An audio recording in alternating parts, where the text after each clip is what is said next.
Government ने 2019 में बंद कर दिया, क्या इसको बंद करना चाहिए था या नहीं करना चाहिए था, और इसका आप क्या समझते हैं कि हमारी नर्सिंग के इस पर असर पड़ा है? देखिए, जनरल नर्सिंग डिप्लोमा जब बंद करने का आए 2018 में लास्ट पेज था। इससे पहले 2010 में दिया था गवर्नमेंट ने लेटर, उसके बाद 2015 में दिया था, एक्सटेंड किया 5 साल, और उसके बाद फिर 2018 तक चला। तो गवर्नमेंट काफ़ी अरसे से ये अल्टीमेटम दे रही थी पाकिस्तान नर्सिंग काउंसिल कि आप डिग्री प्रोग्राम पे जाएँ, डिग्री प्रोग्राम पे जाएँ, लेकिन हम मूव नहीं हो रहे थे। कुछ चंद इदारे थे, जैसे कि कुछ यूनिवर्सिटियाँ हैं, कुछ अच्छे इदारे थे जो मुश्किल से 5-6 इदारे थे जो बीएस चला रहे थे। जी। लेकिन इंटरनेशनली जितनी भी नर्सिस की डिमांड है वो बीएस नर्सिंग की है, तो हम दुनिया से बहुत पीछे थे। लेकिन अब आखिर में जब उन्होंने हमें ऑर्डर दिया 2019 में, नाउ नर्सिंग सेलिब्रेट हुआ था, अलवी साहब ने खिताब किया था, प्रेसिडेंट हाउस में तकरीब हुई, और उन्होंने कहा बस अब लास्ट सेशन था 2018 का, अब डिप्लोमा नहीं होगा। और ये समझे कि एक हमें बहुत बड़ा चैलेंज उन्होंने दे दिया था। हम डिग्री प्रोग्राम में जाने के लिए रेडी नहीं थे, और उन्होंने हमें कह दिया कि डिग्री में जाना है। उसूलन गवर्नमेंट को ये सोचना चाहिए था कि हमें ग्रेजुअली रन होना चाहिए था, गवर्नमेंट को भी और प्राइवेट को भी। लेकिन उन्होंने पूरे पाकिस्तान में एक ऑर्डर दे दिया कि बस अब डिप्लोमा क्लोज और डिग्री शुरू होगा। लेकिन साथ साथ डिप्लोमे का एक सब्सटीट्यूट सीएनए प्रोग्राम है, सर्टिफाइड नर्सिंग असिस्टेंट, वो पीएनएमसी ने शुरू कर दिया था लाइक असिस्टेंट के तौर पे।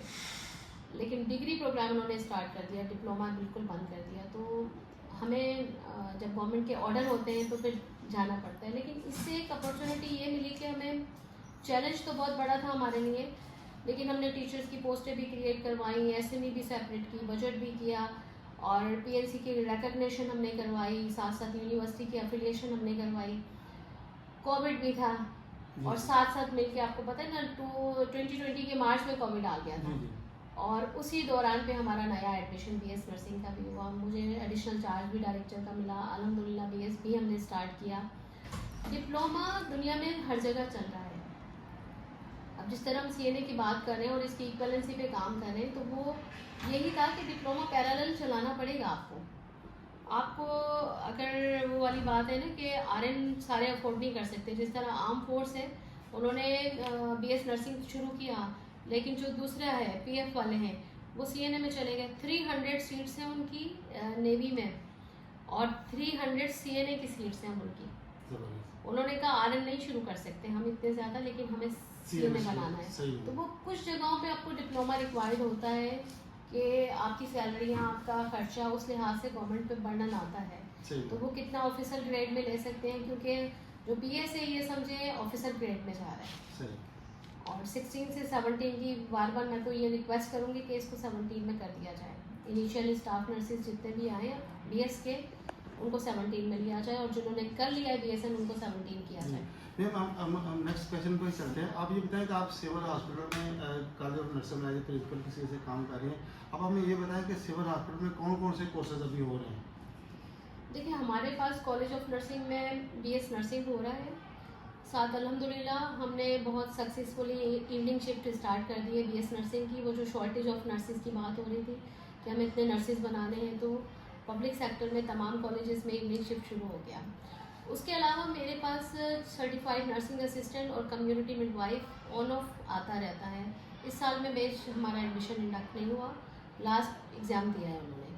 तो ये BBSYDP यूथ डेवलपमेंट का प्रोग्राम होता है, जिसके थ्रू ये 2-2 साल के कोर्सेज हमारे पास आते हैं, तो वो हम शुरू करते रहते हैं। जी और ये मेरे साथ और भी जो फीमेल कॉलेजेस हैं हमारे 13, उसमें भी जाता है प्रोग्राम। मैम ज़बरदस्त है। मैम मैं अगले क्वेश्चन की तरफ जा रहा हूँ। आप ये बताएं, जब आप एज ए कंट्रोलर थी तो आपने एक बहुत ज़बरदस्त आपने एक प्रोग्राम स्टार्ट किया था DNO, डिस्ट्रिक्ट नर्सिंग ऑफिसर। तो मैम इसके बाद आप जब आप कंट्रोलर से सीट से आपको दूसरी सीट पर लगा दिया गया, तो फिर इसके बाद कभी भी किसी ने आवाज़ नहीं उठाई कि DNO के ऊपर दोबारा काम किया जाए, तो इसकी मैम क्या रीज़न थी? प्लीज़ इस बारे में कुछ बताएं।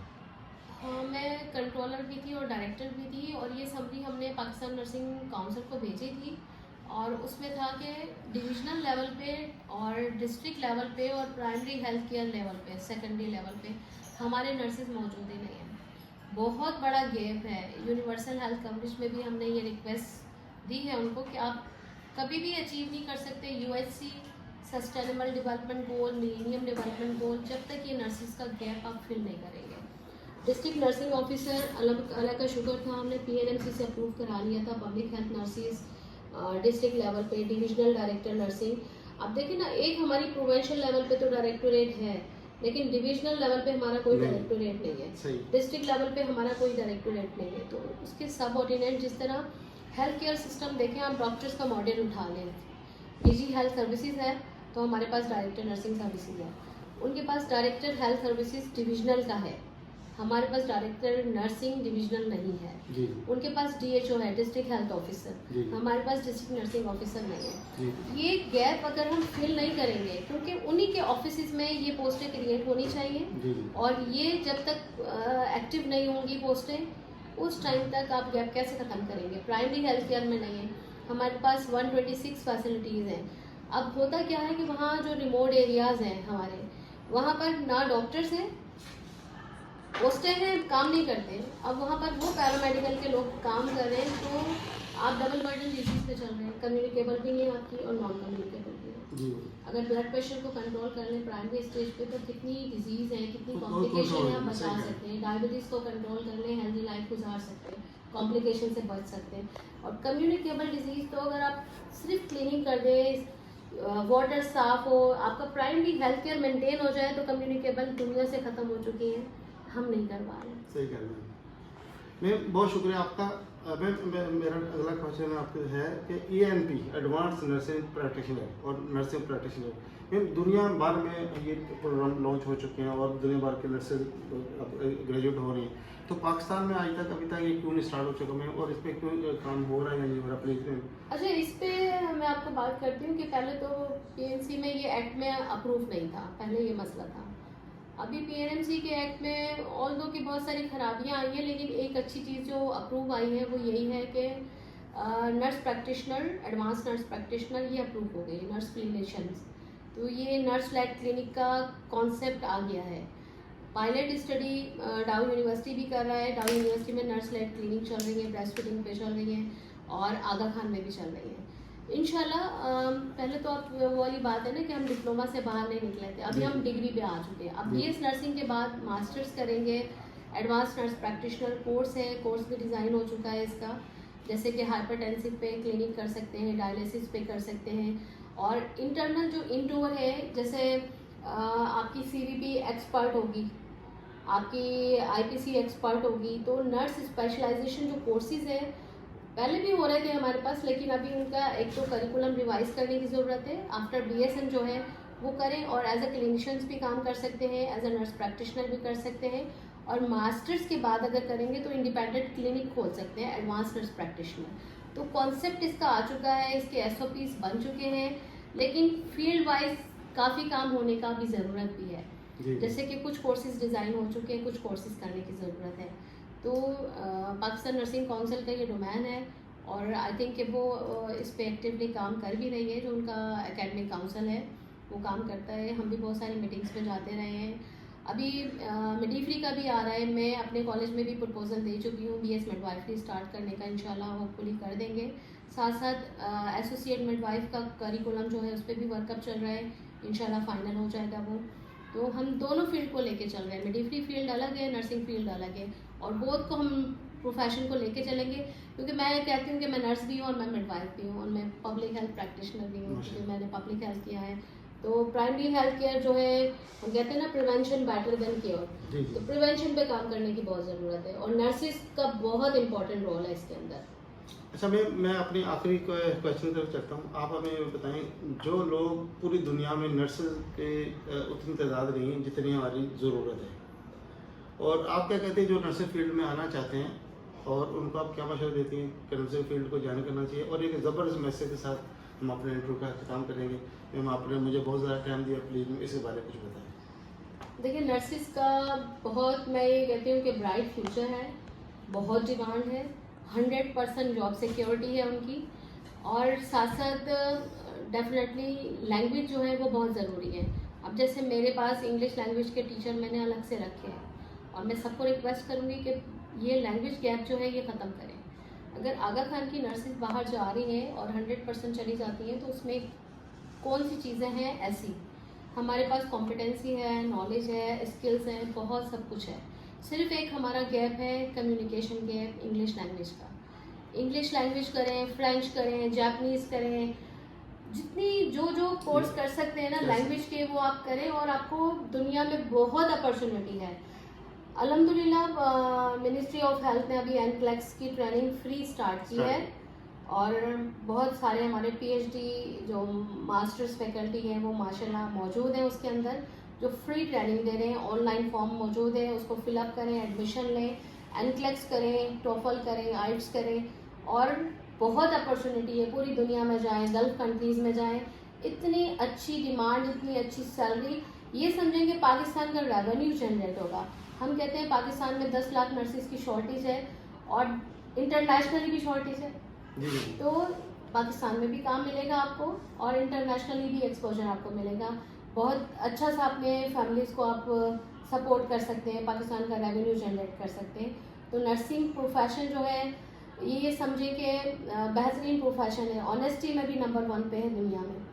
तो हमें ज़रूरत है कि थोड़ा सा अवेयरनेस सेशन करें, लोगों को इंटरमीडिएट कॉलेजेस में जाएं कि लोग इस तरफ आएँ, अच्छा है उनके लिए। मैं माजरत एक क्वेश्चन मैं अपना भूल गया हूँ और लास्ट में मिस कर ले रहा हूँ, वो ये है कि आप हमें, आप हमारे रोल मॉडल हैं, आप हमारे लीडर हैं और आपसे ये सवाल मेरा ज़रूर बनता है, आप हमें ये बता दें कि नर्सिंग को हम, नर्सिंग प्रोफेशन को हम इम्पावर कैसे कर सकते हैं, ये करने में अच्छा मैसेज डिलीवर करें। देखिए, नर्सिंग प्रोफेशन को एम्पावर जब भी करेंगे ना जब वो लीडरशिप रोल लाएंगे। हमारी जो पॉलिसी मेकिंग है उसके अंदर नर्सिस शामिल होंगे। हमारी बहुत सारी जगहों पे गैप है, हेल्थ डिपार्टमेंट के अंदर कह सकते हैं। अभी तो आजकल तो बहुत बुला लिया जाता है, तो जहाँ पर भी पॉलिसी मेकिंग होती है वहाँ नर्सिंग लीडरशिप जो है उसको इन्वॉल्व किया जाए, ये गैप फिलअप हो। दूसरा, आप देखें कि स्कूल से अपग्रेड होकर हम कॉलेज हो गए। आप इंटरमीडिएट कॉलेज देख लें, वहाँ पर assistant professor, associate professor, professor intermediate college में मिलेगा। हम डिग्री प्रोग्राम कर रहे हैं, हमारा नोमेनक्लेचर अभी तक चेंज नहीं किया, जबकि हमें पीएनएमसी ऑर्डर कर चुकी है, हमें हैक ऑर्डर कर चुका है, यूनिवर्सिटी का लेटर आ रहा है कि आप अपने नोमेनक्लेचर एडवांस करें। क्योंकि अगर कॉलेज ऑफ नर्सिंग डाउ यूनिवर्सिटी का आप देखें तो वहाँ डायरेक्टर नर्सिंग है उनका प्रिंसिपल है, उनका एसोसिएट प्रोफेसर है, उनका डीन है, बिल्कुल असिस्टेंट प्रोफेसर, सीनियर लेक्चरर। तो जो सही प्रॉपर नोमेनक्लेचर एक एकेडमी के होने चाहिए वो होंगे तो एम्पावर होंगे ना नर्सिस। अब जिस तरह हमारी एसएनई अलग हो गई, डीडीओ सेपरेट हो गया, तो एम्पावर हुए ना प्रिंसिपल, काम कर रहे हैं ना इंडिपेंडेंटली और बहुत अच्छा काम कर रहे हैं।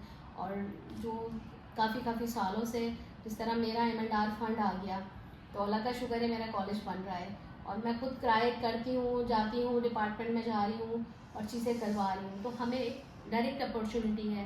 वरना एमएस के सामने खड़ी होती थी प्रिंसिपल सर ये करते हैं, सर ये करते हैं, तो अब कम से कम एम्पावर हैं। अभी हमें सर्विसेज को एम्पावर करने की ज़रूरत है। चीफ नर्सिंग सुप्रिटेंडेंट 19 ग्रेड की सीट आ गई है, अभी तक उसके रूल्स नहीं बने और सीएनएस पे अभी तक प्रमोशन नहीं हुई। दूसरा, IPC director nursing, quality control nurse हर हॉस्पिटल में होनी चाहिए, वो नहीं है। बहुत सारी पोस्टें, जिस तरह नर्स प्रैक्टिशनर, नर्स क्लिनिशियंस की ज़रूरत है, इंडोर नर्स लेड क्लिनिक की ज़रूरत है। तो ये आप एम्पावर करेंगे नर्सिस को, तो आपको रिटर्न में आउटबैक क्या मिलेगा? Healthy population.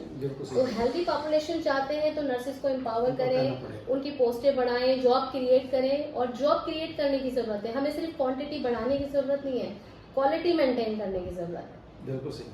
मैम का मैं बहुत बेहद मशहूर हूँ कि मैम ने मुझे अपना कीमती वक्त दिया नाज़रीन। और मैम को अगर मदर ऑफ नर्सेज भी कहा जाए तो ये गलत नहीं होगा, क्योंकि हमारी 29 साल की मैम की सर्विस है नर्सिंग की और मुख्तलिफ टॉप क्लास अहदों में इन्होंने काम किया।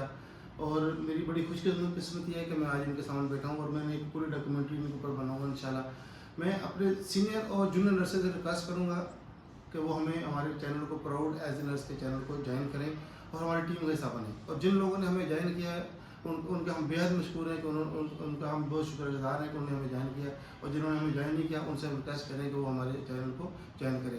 तो इसी के साथ प्राउड एडिटर्स आपने आपसे वादा किया है कि हर एक दिन एक नए हीरो से हम आपकी मुलाकात कराते हैं। इंशाल्लाह नेक्स्ट दिन मिलेंगे आपको एक नए हीरो के साथ। बहुत शुक्रिया और मैम का भी बहुत शुक्रिया मैम। थैंक यू, जज़ाकल्लाह, बहुत खुश रहे।